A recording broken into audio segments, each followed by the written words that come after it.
Këngëtari amerikan me famë botërore Kanye West shkon në Shqipëri për një koncert madhështor. Ndiqeni me vëmendje sepse sot do bëjmë pak gossip, do të flasim rreth botës së këngëtarit. Pra përveç koncertit dhe disa koncerte që janë anulluar, do t'i them sa kushton bileta dhe të gjithë ato, pra thashe themet që e rrethojnë këtë këngëtar. Si gjithmonë, kush është rastisht nëse nuk e keni bërë ende, lidhuni me këtë faqe që të shihemi sërish dhe faleminderit që jemi për herë bashkë. Atëre, Kanye West është një këngëtar rapper që padyshim e njihni shumë prej jush, por këngëtari rapper që ishte i martuar deri para pak kohësh me Kardashian, ai do të shkojë pra në Shqipëri për një koncert. Vjen në Evropë për një koncert dhe një nga këto tapat që do bëj, si flitet edhe në rrjetet sociale dhe në faqen e tij kryesore, pra një ndalesë do ta bëj edhe në Shqipëri. Në fakt që në momentin e kur doli lajmi, mbrëm kur doli, janë shitur 10.000 bileta me sa dëgjova dhe çmimet janë bërë, me fjalë kanë shkuar në stratosferë.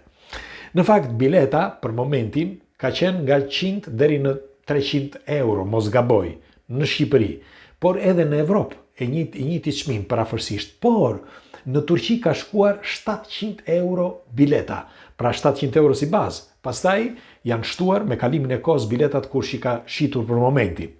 Megjithatë, në Shqipëri do të ketë diçka ndryshe nga vendet e tjera, sepse disa vende, siç u thash më përpara, e kanë anulluar disa nga koncertet e tij. Por Shqipëria, ndërsa i anullojnë në Evropë, Shqipëria e ka pranuar koncertin e tij dhe do të bëjë një stadium me 60.000 pjesëmarrës, një stadium i shmontueshëm. Pra do bëhet ky stadiumi, pra i mbuluar, ndoshta me ndonjë nga këto si thuhen gonfiabili që fryen dhe pastaj do shpërbëhet. Pra do bëhet stadiumi dhe do shpërbëhet prap në fund pasi tiki Kanye West. Dhe data është në datën 11 korrik. Kështu që padyshim shumë prej jush e njohin, disa ndoshta kanë marrë dhe bileta, lexova, disa kanë marrë nga 10, nga 20, nga 30 bileta, ata që jetojnë në Shqipëri. Megjithatë, doja t'ju pyesja juve, ju do të shkonit në një koncert pra të Kanye West? Si mendoni? Unë vura re disa koncerte tani kohët e fundit që ka bërë, me fjalë me atë kupolën, në atë formën si një desert, si e quajnë ata, pra në një vend desert, sikur ai këndon në një vend shumë magjik, por sikur të jetë pa gjë, sepse s'ka asnjë gjë më të vogël, pra një skenografi më të vogël nuk ka, vetëm pa ktym, një vend shumë i vrazhët dhe duket si një herë duket si një shkretëtir, por herë tjetër duket si një vend në një akullnaj. Pra varet nga dritat, nga tymi, nga ndoshta edhe nga nxehtësia e dritave, që bën një ndoshta si mund ta them, si ajo shkretëtirja Sarase, keni parasysh që është toka e qarë, ose ndoshta hedhin me drita nga sipër, diçka që duket si shumë bukur, megjithatë shumë bukur. Por doja t'i thoshja, një koncert i Kanye Westit, e dini se sa kushton? Unë u informova, ishte tepër e vështirë ta gjeja, sepse vetëm gjë që nuk gjeta, që ishte pak e vështirë, ishte që t'i gjeja se sa kushton një koncert dhe tani po ja u them. Një koncert i Kanye West, nuk e thonë, sepse nuk është publike, por unë gjeta disa fakte, parafërsisht të disa artistëve të tjerë dhe ata tregojnë që parafërsisht është çmimi i tyre. Cilësohet sipas disave, si disa të tjerë, rreth 250.000 deri në 300.000 dollar. Pra kjo është për një natë po flasë, një natë një koncert i tij. Tani nuk e di nëse kjo është shifra veç e atij, pra që ai shkëndon në sken, apo edhe e stafit dhe gjithë organizimit. Këtë nuk e di, sepse nuk ka asnjë informacion për këtë. Por mendoj që janë vetëm për të, sepse është një këngëtar, është nga më të mëdhenj, një nga reperat më të mëdhenj në botë, më të njohur dhe më të mëdhenj. Dhe unë mendoj që kjo është një shifër vetëm për atë. Mendoj, për atë dhe për agentin e tij, sepse çfarë bëhet pastaj më shumë që janë ato optional, me fjalë dritat, ndriçimi, fonia, kamerat, stafi, security, ajo kupola e tjerë, këto duhet jenë diçka më shumë. Sepse nëse do bëjmë një llogari, për shembull, të gjitha këto që janë pas, këto mund të shkojnë deri në, le të themi, 50, ndoshta dhe më shumë. 50.000 euro po flas, mos dhe më shumë, sepse është fjala edhe për podet, për palkun, si i thonë, aty ku ulen këta spektatorët.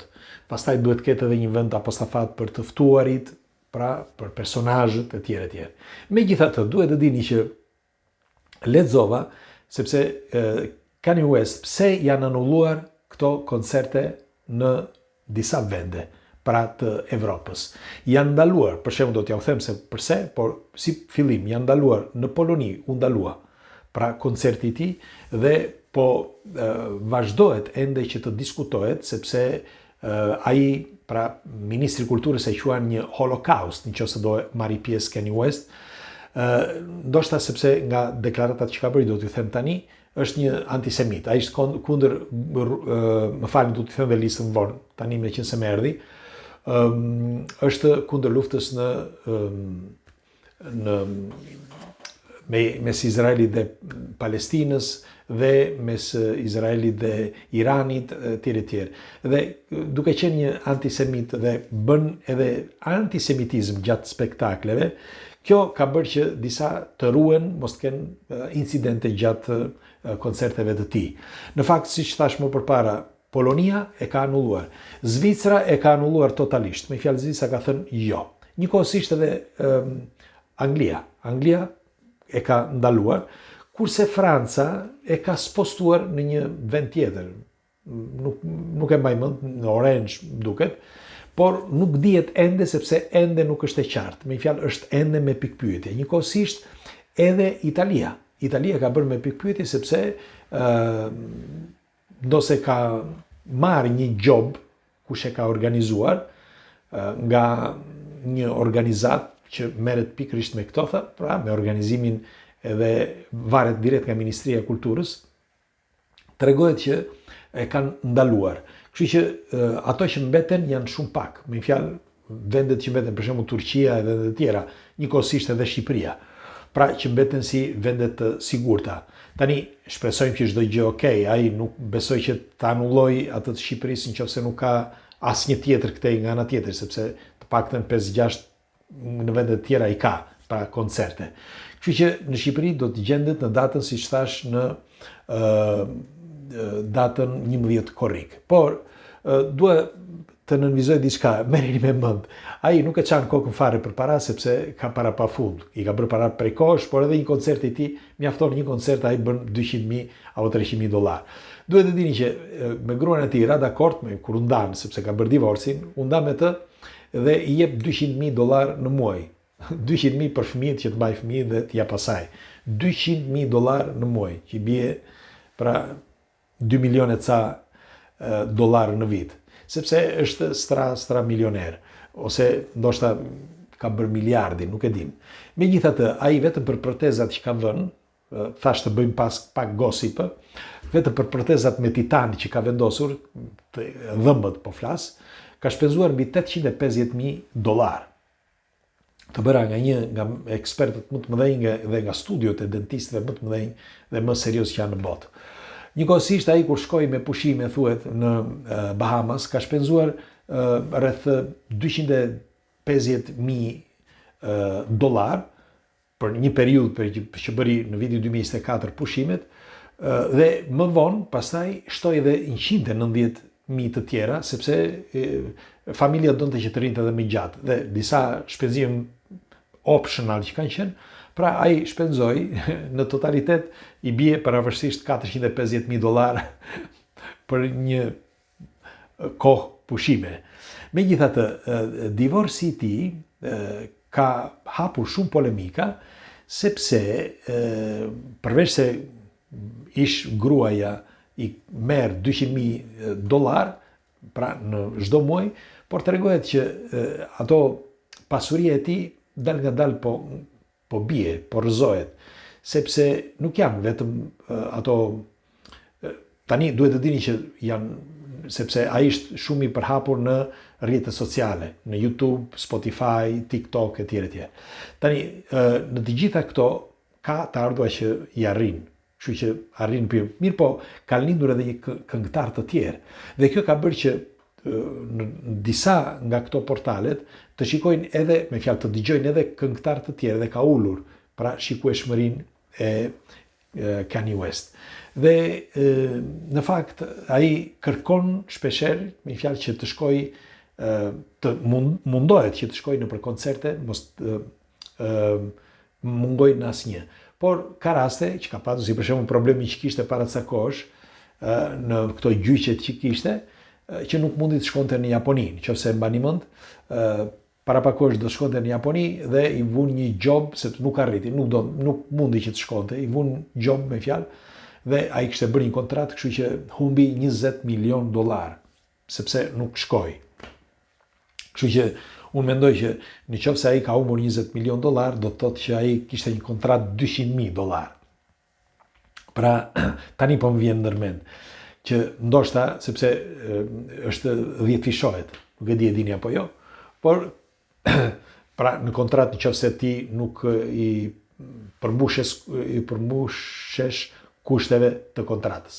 Megjithatë, unë ç'është e vërteta nuk është muzika që mua më pëlqen, me fjalë rapi, nuk është se nuk më pëlqen ai si artist, po thuaj të gjitha muzikat më pëlqejnë, por nëse unë do të shikoja një koncert për shembull, do të shikoja një koncert bie fjala të Dire Straits me Mark Knopfler, ose ndoshta të Eric Clapton, ose në një koncert të ku ta di unë, për shembull, më mirë shqiptar se sa të them këta të huaj, sepse më pëlqejnë më shumë koncertet shqiptare. Megjithatë, në periudhën kur ai vjen në Shqipëri, unë punoj, kështu që ky është një shkak më shumë që nuk do të jem atje. Dhe nuk mundem. Megjithatë, kush nga ju ka marrë bileta për të shkuar në koncertin e tij? Dhe sa e keni paguar biletën, nëse është e mundur ta thoni, dhe ta diskutojmë së bashku. Dhe çfarë të tjera lash të listës së tij për të bërë pak gossip për Kanye West. Kalofshi bukur. Hajde.